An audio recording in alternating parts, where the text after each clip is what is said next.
Baik, Assalamualaikum warahmatullahi wabarakatuh. Selamat sore.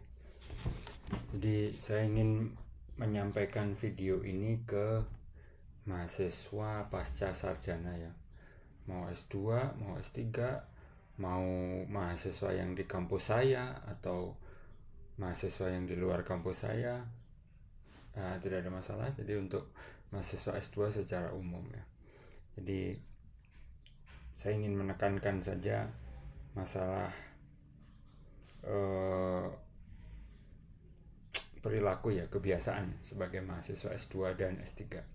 Yang pertama, jangan Anda itu untuk urusan apapun pakai istilah dengar-dengar ya. Jadi misalnya, Pak, saya dengar-dengar. Nah, jangan ya, untuk urusan apapun ya, terutama urusan akademik ya. Misalnya begini, Pak Erwin, dengar-dengar untuk lulus di kampus kita ya sebagai S2, untuk lulus perlu jurnal, perlu menerbitkan artikel di jurnal Sinta 2 misalnya begitu. Dengar-dengar begitu Pak gitu ya. Nah, itu tuh jangan ya. Pakai istilah dengar-dengar itu jangan. Ya Anda harus memastikan gitu, gimana kayak caranya ya. Bertanya ke seseorang misalnya begitu, minta klarifikasi gitu. Tapi sekali lagi jangan pakai kata-kata dengar-dengar gitu ya. Anda Google saja itu menurut saya lebih cepat jawabannya ketemu dibanding Anda nanya ke orang gitu ya. Kenapa tidak Anda Google dulu gitu dengan kata kunci yang sederhana ya. Misalnya syarat kelulusan S2 di kampus XXX misalnya. Ya silakan aja ganti itu kampus XXX dengan apa gitu kampus Anda namanya gitu. Ya, siapa tahu keluar. Dan sering kali keluar. Dan kita sebegitu lama begitu ya, terkatung-katung pertanyaan itu, nunggu kesempatan untuk ketemu seseorang, padahal dengan googling saja tidak lama itu pun sudah keluar gitu ya, jawabannya. Jadi sekali lagi jangan pakai kata dengar-dengar. Nggak boleh itu, apalagi untuk urusan akademik ya. Anda harus pastikan ketika mau bicara itu, pastikan bahwa yang Anda sampaikan itu ada datanya. Ya, ini kebiasaan yang penting ini. Ya. Jadi Anda sampaikan apa yang Anda baca gitu. Kalaupun misalnya Anda mendapatkan sumber yang keliru, tidak ada masalah, itu masih mending menurut saya dibanding Anda pakai kata-kata dengar-dengar gitu. Ya. Misalnya begini, Pak, saya itu googling ya, menemukan satu website.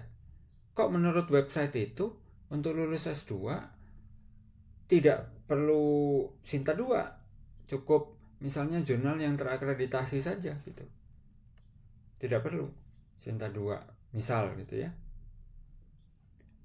Itu mending. Kenapa? Karena Anda berusaha mencari, ada dasarnya gitu. Ya, lebih bagus lagi kalau Anda googling, menurut si Anu begini Pak, menurut si Anu begini, menurut si Anu begini begitu. Itu kenapa? Karena ketika Anda googling pakai kata kunci kampus Anda nggak keluar. Maka Anda cari referensi dari tempat lain, kan begitu ya. Tapi yang jelas tidak pakai kata dengar-dengar gitu. Ya. Jadi itu harus Anda perhatikan itu. Karena bisa saja ketika Anda pakai kata-kata dengar-dengar, maka lawan bicara atau lawan WhatsApp Anda itu merasa ini Anda ini sudah berusaha belum untuk mencari, sementara bisa jadi orang yang Anda ajak bicara itu merasa itu informasi yang sangat gampang untuk dicari, kenapa harus nanya gitu. Paham ya? Jadi itu yang pertama, jangan pakai kata dengar-dengar. Anda harus pastikan bahwa Anda sudah pernah mencari ya, fakta bahwa Anda tidak menemukan, atau Anda menemukan tapi sumbernya dari bukan dari kampus Anda misalnya, silahkan. Tapi Anda pernah mencari. Ya, itu yang pertama. Yang kedua, sebagai mahasiswa S2 dan S3, menurut saya sudah nggak perlu lagi Anda itu bertanya kapan mulai nulis gitu. Nggak perlu lagi. Karena mestinya setiap hari Anda menulis. Ya, ini terjadi.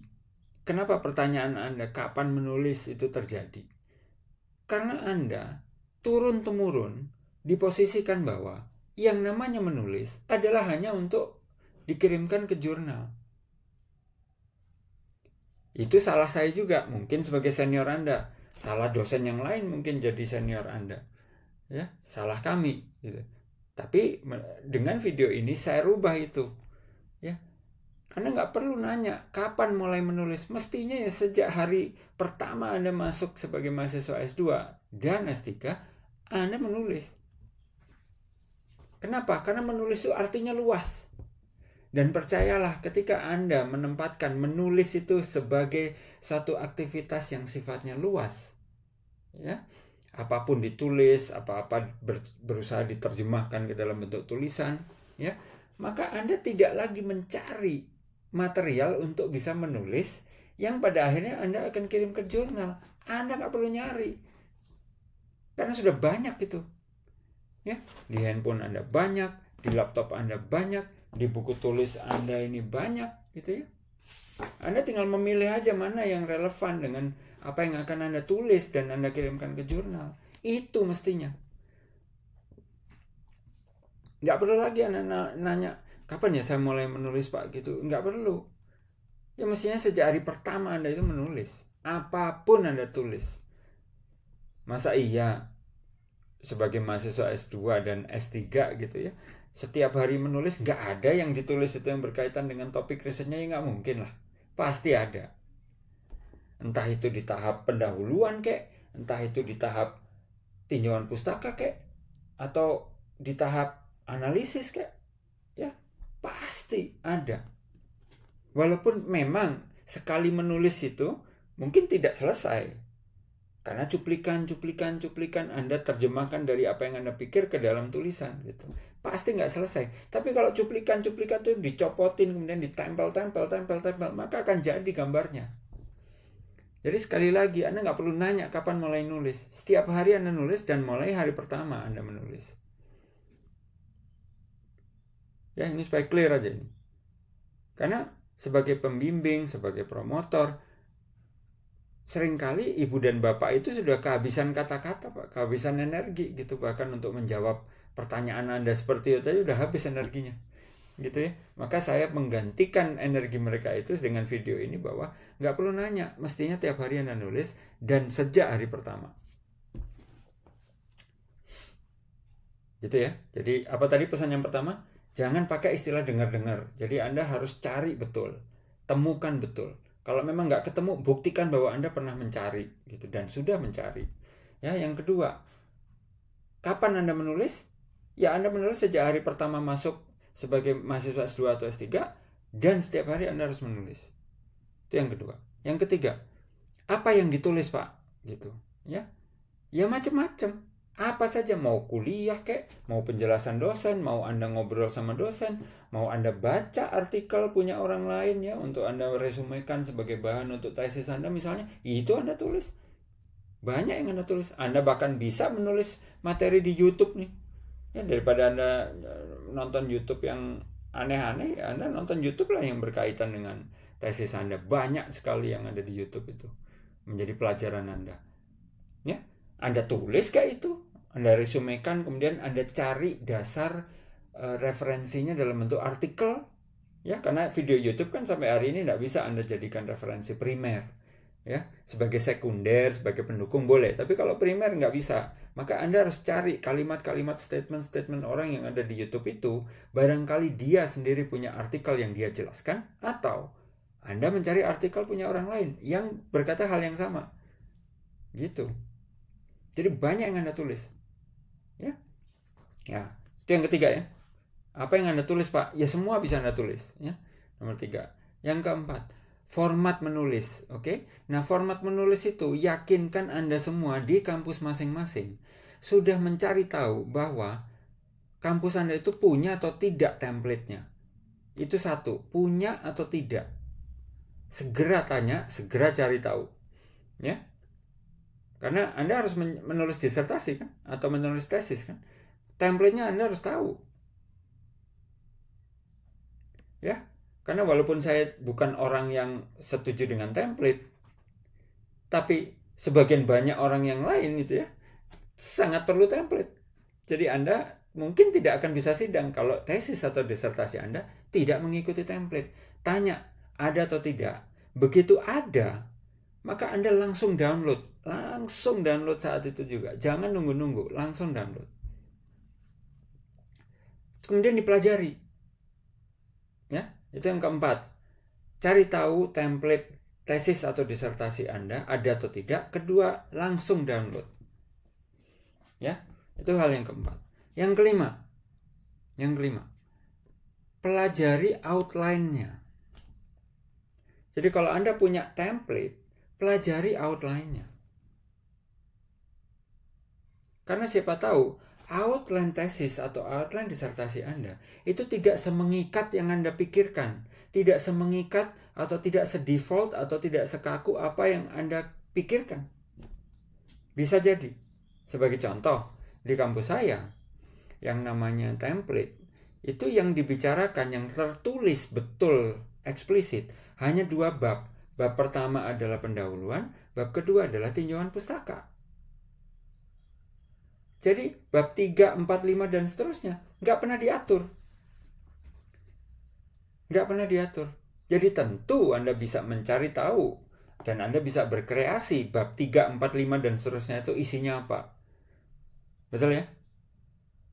Kenapa? Karena yang tertulis di template hanya 2 bab. Bab 1 pendahuluan, bab 2 tinjauan pustaka. Selesai.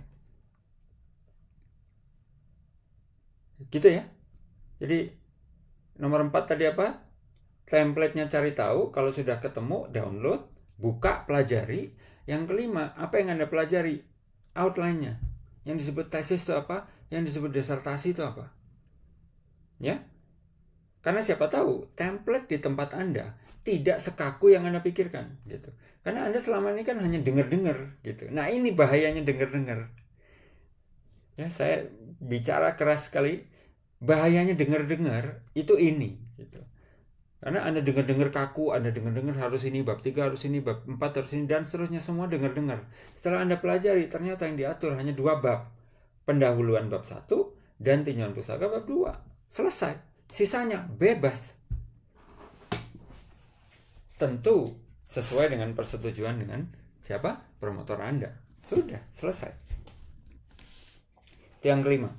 Yang keenam, Anda harus bisa mencari langkah yang streamline ya. Jadi langkah streamline. Jadi streamline itu misalnya begini ya. Misalnya begini. Daripada Anda berpikir untuk lulus S2 dan lulus S3 itu harus bikin 2 dokumen ya, tesis atau disertasi dan publikasi. Itu kan 2 dokumen yang berbeda, tergantung. Kalau Anda S2 ya pikiran Anda pasti bikin tesis dan bikin publikasi. Kalau Anda sedang S3 maka disertasi dan publikasi. Ya, pasti itu yang Anda pikirin.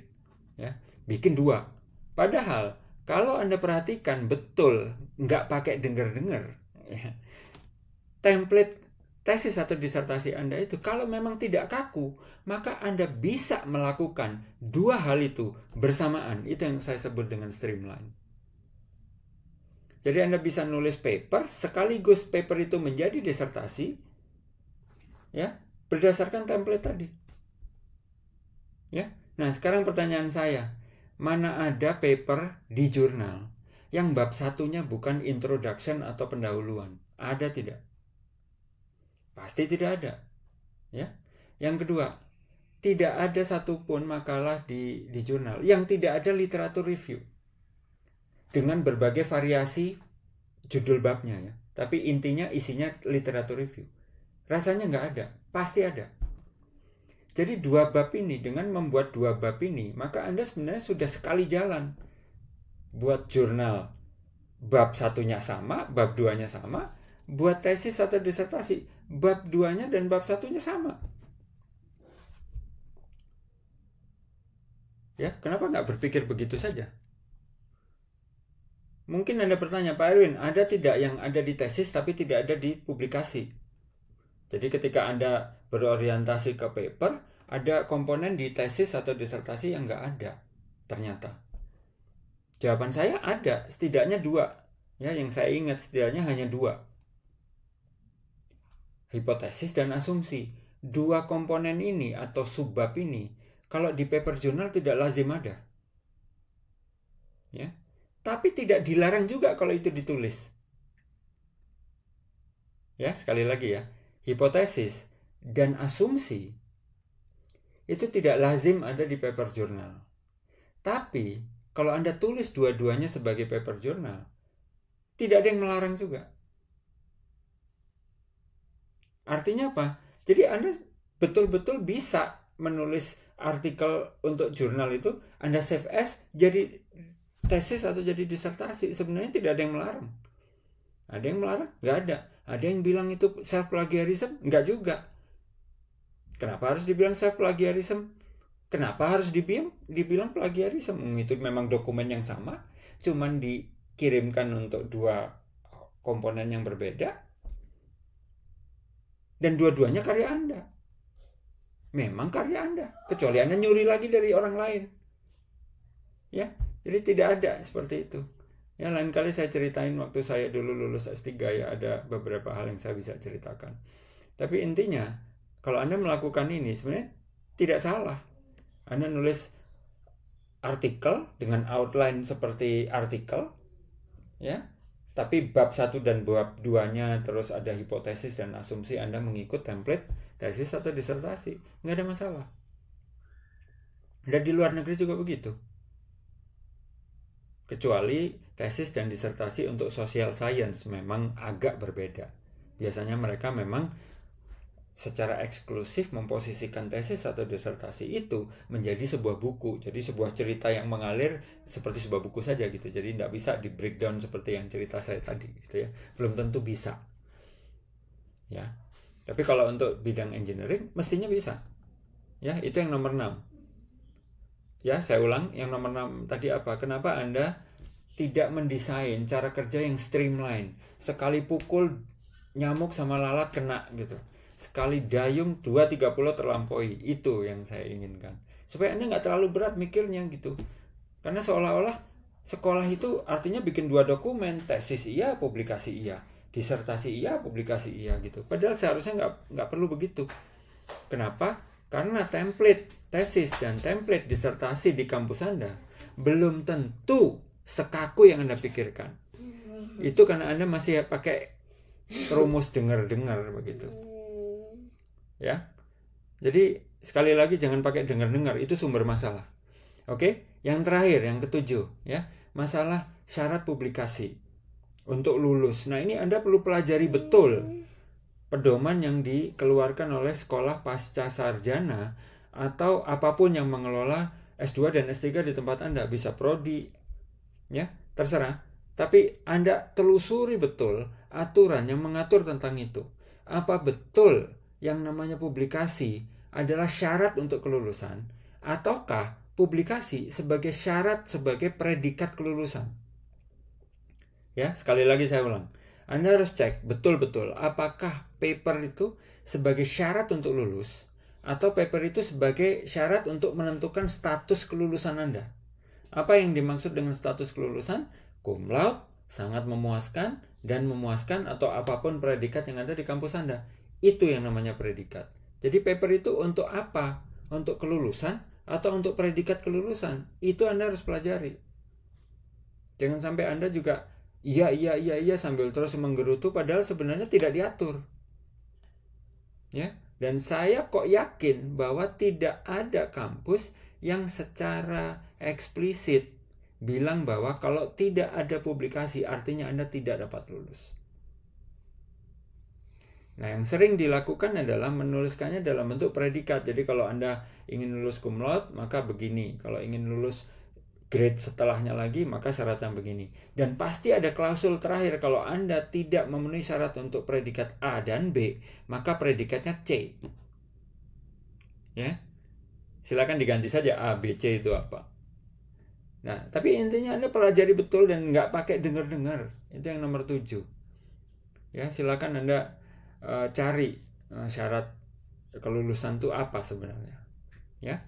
Nah, namun demikian yang namanya SN Dikti, ya, Standar Nasional Dikti, betul memang ada tulisan bahwa untuk lulus S2 itu setidaknya memang bukan untuk lulus ya, tapi kualifikasi, kompetensi ya, kompetensi nasional untuk lulusan S2 dan S3 adalah bisa nulis. Ya Anda tulis saja, nggak usah terlalu berpikir berat bahwa itu adalah syarat kelulusan, tidak perlu ya, bahwa Anda bisa nulis itulah targetnya, bukan nulis untuk lulus, enggak. Nah kalau Anda mikirnya begitu, maka mestinya Anda bisa trace back ke pernyataan saya yang keberapa tadi, yang kedua, kapan Anda mulai menulis, maka Anda nggak perlu nanya lagi. Karena menurut kompetensi standar nasional dikti, lulusan S2 dan S3 adalah bisa nulis, maka Anda belajarlah nulis. Bukan nanya kapan mulai nulis. Ya? Oke? Nah, sekarang terakhir, tidak saya nomorin ya, karena ini umum. Kemana Anda menulis, maka Anda bisa buka Sinta yang ada di layar ini. Kemudian Anda buka sources, kemudian jurnal. Ya, kemudian Anda akan mendapatkan list jurnal yang diterbitkan oleh berbagai kampus dan lembaga penelitian di Indonesia. Ini listnya, Anda tinggal cari kata kuncinya apa. Misalnya geologi, ya bisa pakai bahasa Inggris atau pakai bahasa Indonesia, silakan. Ya, ini hasilnya. Dan Anda bisa lihat Sinta yang namanya Sinta itu ada di sini. S2 itu Sinta 2 dan seterusnya. Ya, artinya terakreditasi, rate-nya Sinta 2. Grade-nya Sinta 3 ya. Anda mau pakai bahasa Indonesia juga bisa. Anda mau pakai bahasa Inggris bisa. Terserah. Ya, yang mana saja Anda bisa pakai. Dan jurnal tuh nggak hanya satu. Jurnal tuh nggak ada satu. Ingat, jurnal tuh hanya merek. Jurnal tuh hanya merek. Ya, merek seperti nugget, daging ayam nugget itu. Ada yang curah, minyak goreng itu ada yang curah, nggak pakai merek. Ya, ada minyak goreng yang ada mereknya. Nah, jurnal itu hanya merek. Pikirlah itu saja, bahwa yang namanya konten dari jurnal itu adalah artikel, dan artikel itu adalah nugget, artikel itu adalah minyak gorengnya. Kalau minyak goreng dan nuggetnya itu memang enak dan bisa dipakai untuk goreng, ya sebenarnya Anda nggak perlu risau sama merek. Biarlah merek itu hanya untuk urusan administrasi seperti yang Anda tanya tadi, yang Sinta 2 lah, Sinta 3 lah, Scopus lah, dan seterusnya. Itu hanya administrasi. Dan kalau Anda bisa membalik pikiran Anda begitu, maka Anda akan bisa belajar menulis tanpa harus mikirin hal-hal yang seperti itu. Tetap belajar menulis, dan tetap menulis setiap hari, dan menulis mulai hari pertama. Ya, dan saya ulang, tidak pakai dengar-dengar. Demikian kurang lebih video saya hari ini ya, mudah-mudahan memberikan banyak input begitu ya. Silakan Anda cek peraturan di kampus masing-masing. Tentu ini tidak bisa berlaku.